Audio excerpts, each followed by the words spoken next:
you want to come and check out this absolutely magical place, then go to platinumlist.net right now. Hey, it's Joe Mango here down in Asman with the Quest for Adventure guys. They do some amazing kayaking tours through the mangroves, but also they do a little bit of wakeboarding as well, and hopefully I can do better than that guy. Wish me luck.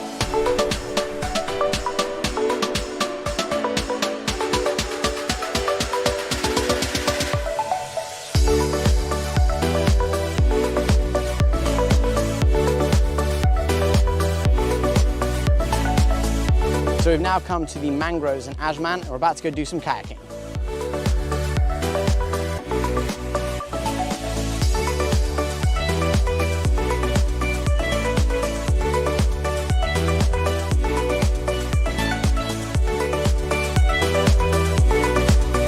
Absolutely amazing day down at the mangroves in Asman. Elaine, thank you so much. Is that everything? We covered it all? No, just one more thing. Woo! Oh!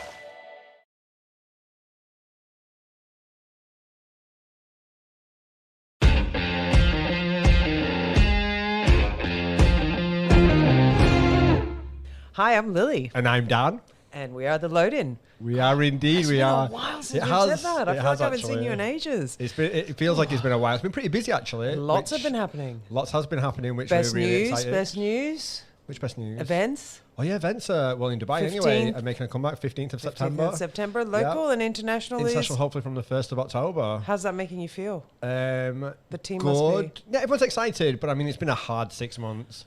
So I think just trying to figure out, I guess, like, what do we do now? Because I mean, finally having a date. That's well, of course, like, just there's a bit of clarity. But I mean, like with everything, the caveat is that things can change. And, always. You know, I'm sure we're going to talk about that in today's podcast. Well, you there's know, lots of changes. that's going to be brilliant for today's guest is going to take us through the experience of what it is to think you're going one way and have it all just turn it the other way. So online, we've got Jessica Neumann. How are you?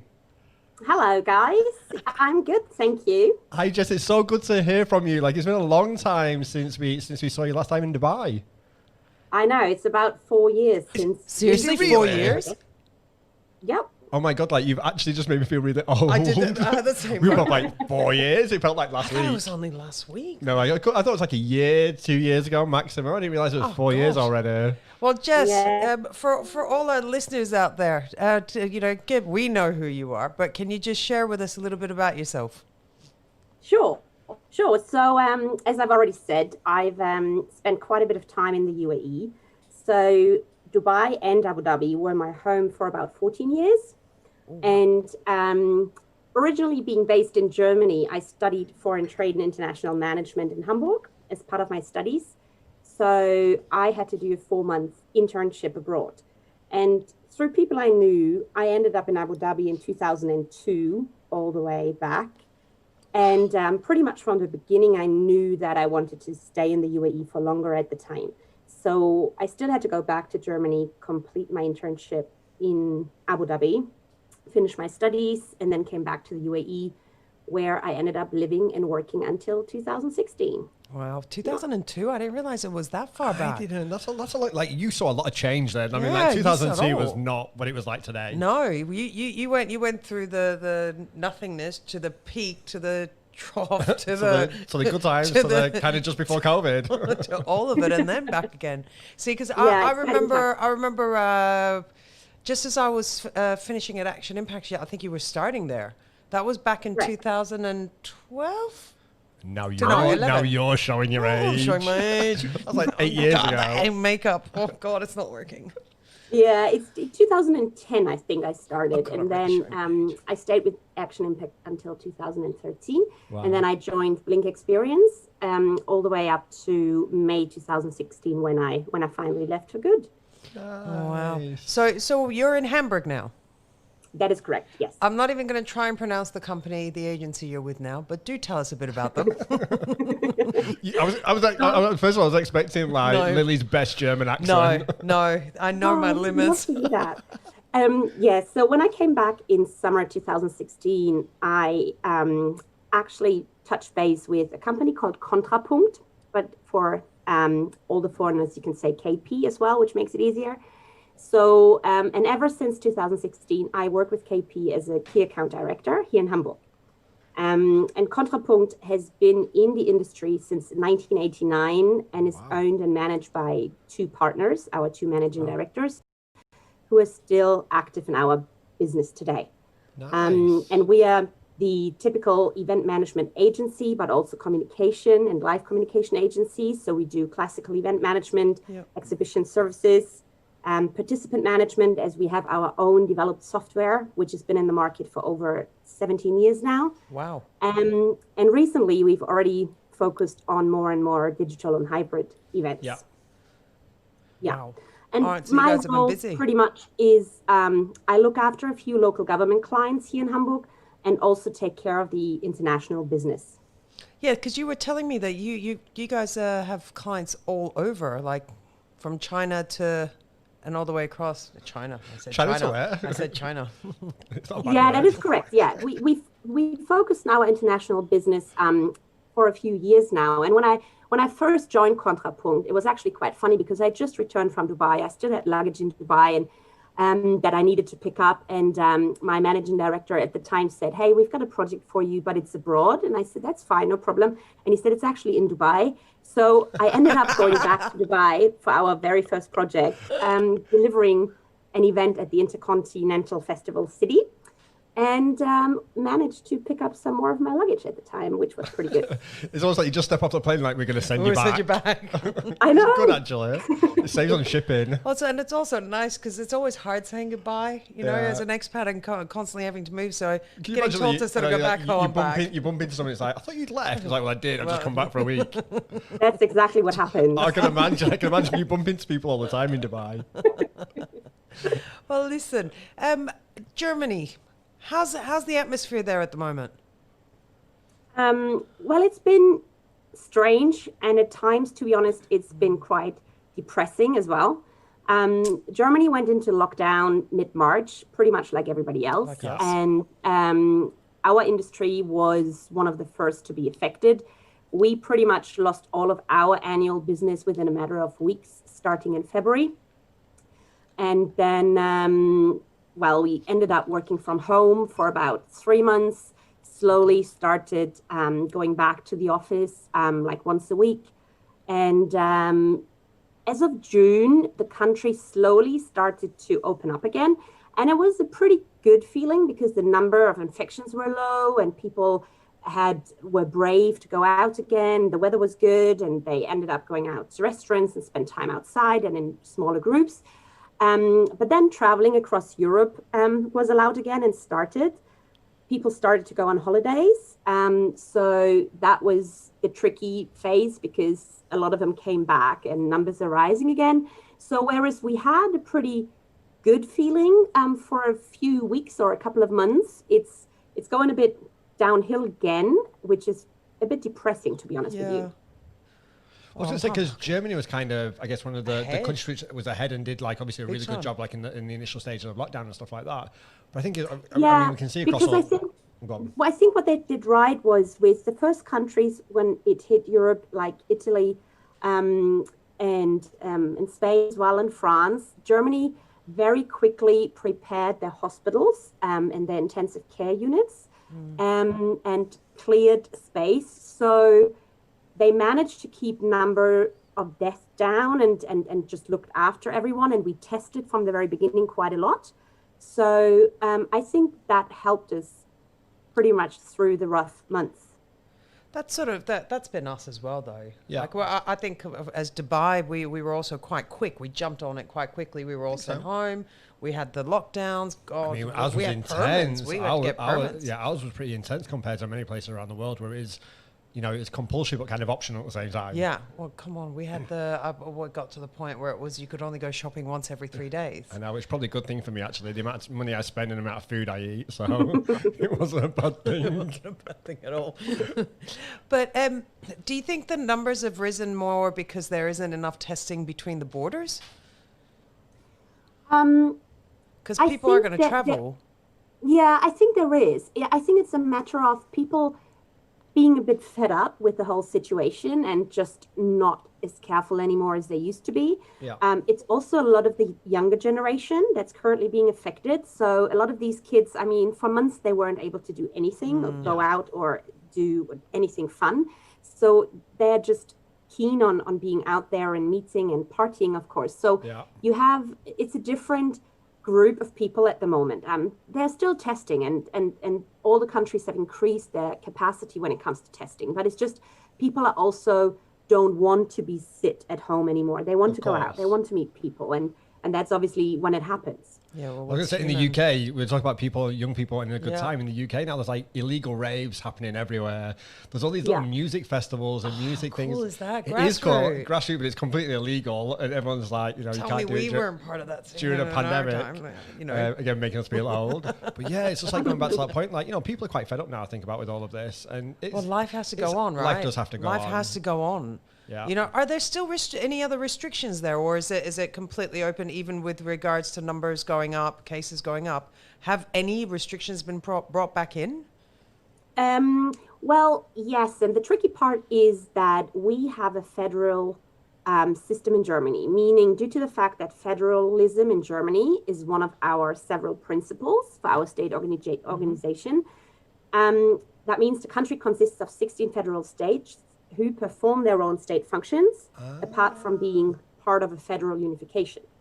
But basically, every federal state currently has their own rules and regulations when it comes to COVID-19 restrictions, which makes it super complicated, super difficult, because everybody's confused. Nobody really knows what's allowed in each state. So you can have a state that allows private groups of 10 or 25 people, but other states allow up to 50. Yeah. And how many federal states you say you have? 16? 16 in That's total. quite a lot. In the That's UK, in the UK, I mean, we're not federal, but there is 4 countries, and I know Scotland operates differently to England, Northern Ireland, and Wales.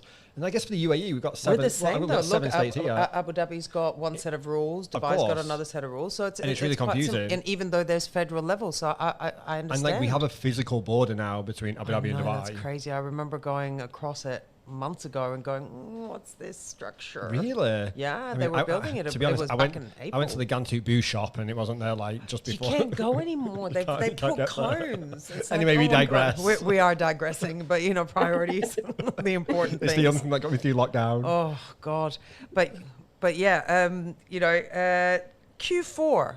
We talked briefly about how Q4 had some events coming up, like the Live Nation concert.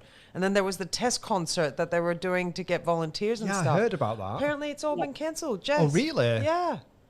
So, well, the test concert actually did take place last week. It was a test by a university in Eastern Germany, and they wanted 4,500 volunteers to participate and to actually simulate 3 different kinds of concert scenarios.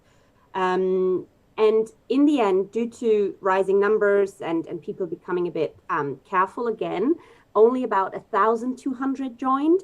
And what they did was they did a scenario where the first scenario was you go to a concert like it is a normal concert with no restrictions, no distance seating or 1.5 meter social distance, no masks, no nothing. And then they did another scenario, which is what's currently in place, and have seated areas with 1.5 meters apart, masks, no dancing, no alcohol, no singing, which is not really a concert anymore. And then you had another, sounds more like a funeral. I know. And then you had another scenario where they just controlled the flow of traffic a bit. Yeah. And all of what they did is they worked with black lights, so they used gel as well and spray to see where did people actually spread and where, you know, looking at the aerosols and so on. I heard that because they were looking at, I think, at like all the different touch Just points the and how kind of it's where like spreading. things can congregate, I guess, and where those kind of like concentrations might be. So it did take place. That one did take place. The one that has been postponed is the big Live Nation concert with Bryan Adams and Sarah Connor and a few other German singers, because that was supposed to take place on the 4th of September. And again, due to the summer numbers, which were going up again, the government had delayed the final decision whether this would take place or not until the end of August. And then the government released a new press conference with new rules. So this concert has now been postponed until fall. Because when the government announced new regulations last week, it meant that all large events will be prohibited until the end of the year, which is obviously a disaster. Q4 is gone. Yeah, I saw that. It was like until 31st of December. So it's like, what do you do in New Year's Eve, for example? Yeah. Exactly.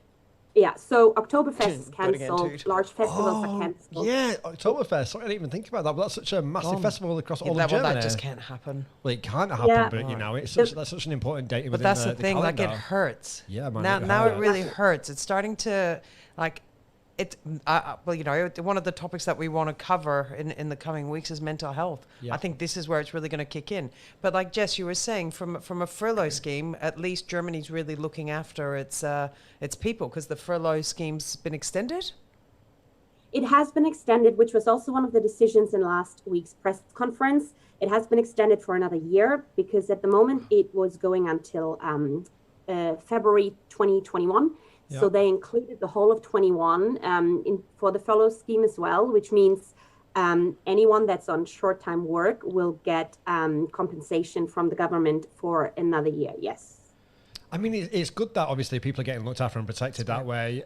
On the caveat to that, it also makes you slightly nervous of like, well, how long do people think this is going to continue for? It's not just that. What's that going to do to the economy? Well, of course, because I'm more concerned is what is that going to do to us being the taxpayers in the years to come? Exactly, it's got to come back somehow. Well, I'm going to say because at some point some people are going to have to pay for that, and you know, I think it's slightly going back to the previous conversation about young people and that frustration. And I don't want to talk about politics, but you know, there's the young people, unfortunately, are the ones that are going to have to pay that back long into the future. And you know, you look at what's happening with schools and people not being able to do things. Like, so it is a challenge. I understand why people are quite frustrated. But like, it's a catch-22 because on one side, it's you know, you got to look after the now, of course, and then on the other side, it's like you got to make sure that there's still a future. Yeah. So chicken and the egg. Yeah, so it's a very hard balance. You know, but so I'm just going to ask one quick question. I want to go back to the test event. Obviously, not as many people turned up to it as potentially expected, but was it a successful test event? Did the authorities get the results they were looking for, or the information, or has that not been published? We're still waiting for the results, actually, because the university turned around and said they'll release information in the next few weeks, because obviously that will have an impact as well when it comes to hygiene concepts on, you know, how can we actually do events again over the next few months, because we all have to get used to this situation. Yeah. So everyone is pretty keen on those results, but they weren't immediately available. Okay. Well, that's understandable. It's going to take a little bit of time to get through it all. Yeah, 100%. But like one of the things I wanted to touch on, and as we sort of wrap up, is Night of Light. That campaign was quite impressive, and that had a lot to do with the government standing up and listening, right? Correct. Yes, it was an initiative that was originally brought into life by a guy called Tom Koperek, which is the chief marketing officer of the Life and Marketing Communication Agency in the Midwest of Germany.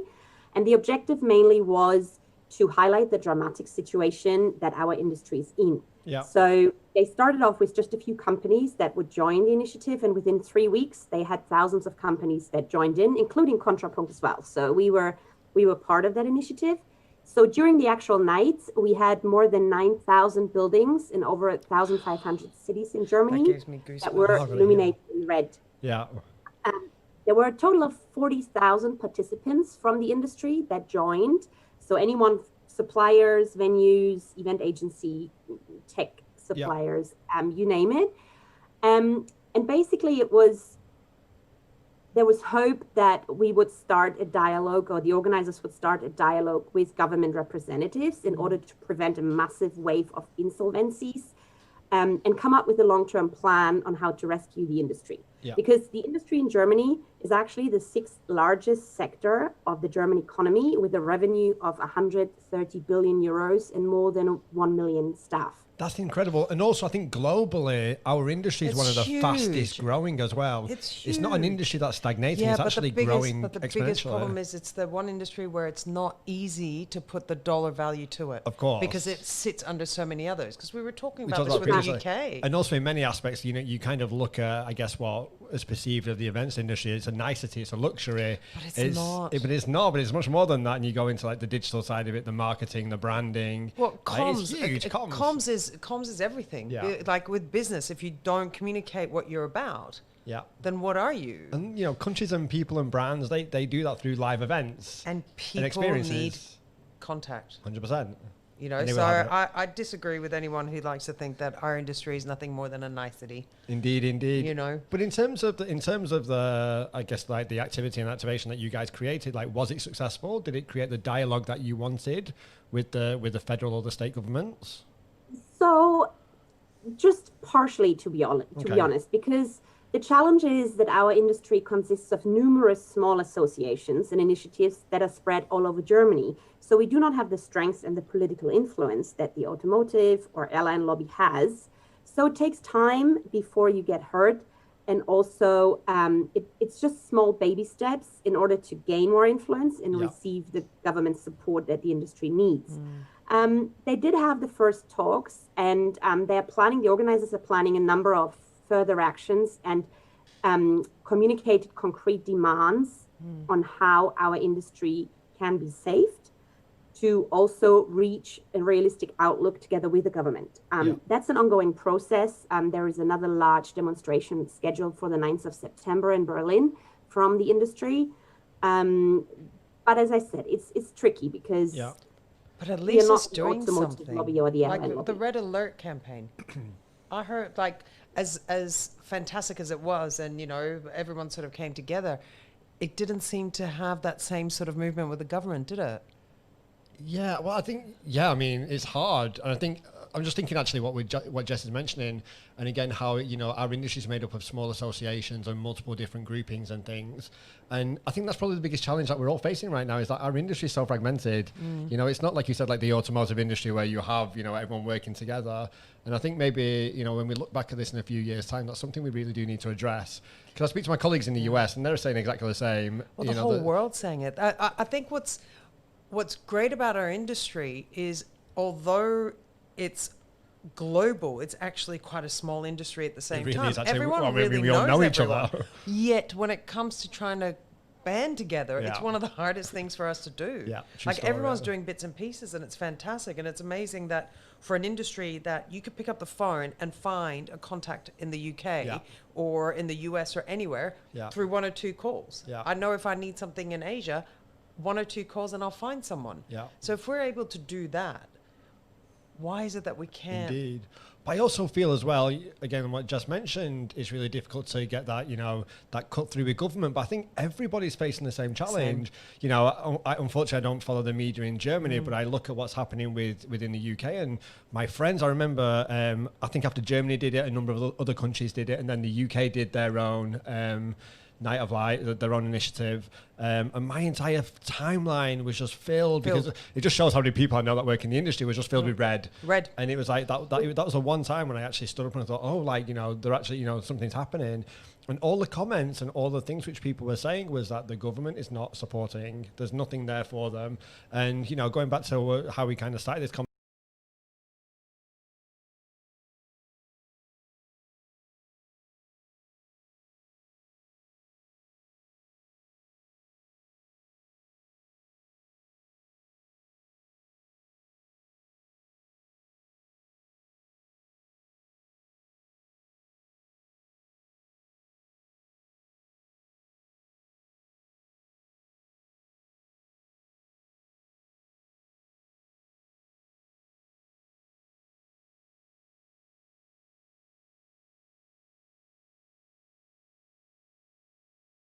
You said, Jess, right now the solution seems to be hybrid events. That's sort of the immediate future, especially over in Germany, because you're getting locked down again. Yeah, I mean, and to be fair, the need for digital or hybrid events is also coming from our clients. I mean, whereas first nobody really knew how to handle the situation and what to do, and they were all hoping for Q3, maybe Q4 to do something. They've all pretty much written off this year. So, but they know as of next year they have to do events, conferences, business events, because that's just the way our industry is. So they're now starting to look into solutions of, okay, what's actually realistic? Is it a digital solution? completely virtual? Is it a hybrid solution with, people in front of the monitor or behind the camera? That's currently what's going on and what I believe is going to become the new normal. Yeah. Well, I guess that's a good place to wrap it up. We're actually going to stay on time this time. Oh, yeah, we're on time. aren't we? Oh, wow, we did well today. But, on that note, Jess, we'd love it if we could touch back with you in the coming months and see where things have gone, where it's hybrid, digital, or the conferences have come back. Yeah, and just It'd be good to know. For me, it's just interesting to see if those restrictions, as you mentioned, that 31st of December deadline, will it move further? Will it change? Will you be allowed to do things towards the end of the year? Depending on what happens within the situation, or will he extend it further into 2021? And it's good for us to know because, we seem to be a little bit behind Europe. Yeah. So I'm hoping we're not going to end up. I often feel like we're in our little bubble. Yeah. So segregated from the rest of the world. So it's interesting to see what's happening with the big players around the world in our industry. Exactly. Jess, thank you so much. Hopefully you won't go past the 31st of December, and hopefully we won't end up getting locked up. Having cancelled. We cannot. We will not. But we'll keep you updated, Jess. Yeah. Jess, thank you so much and good luck with everything. Hope to see you in Dubai soon. Thank you. Yes, we'll have to get a gig ready for you. We will do. We will make it happen. Stay safe, guys. All right. And Thanks for your time. Thank you so much, Jess. Bye. Thank you. Bye-bye. Bye.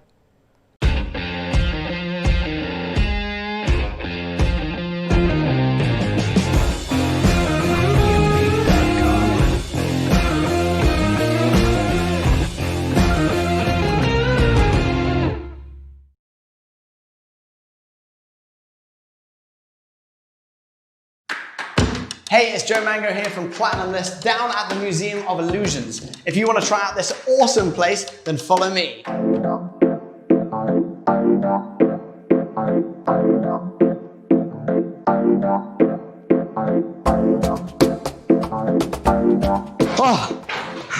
Coming here, you seriously won't believe your eyes. Make sure you book right now for the Museum of Illusions Platinum List.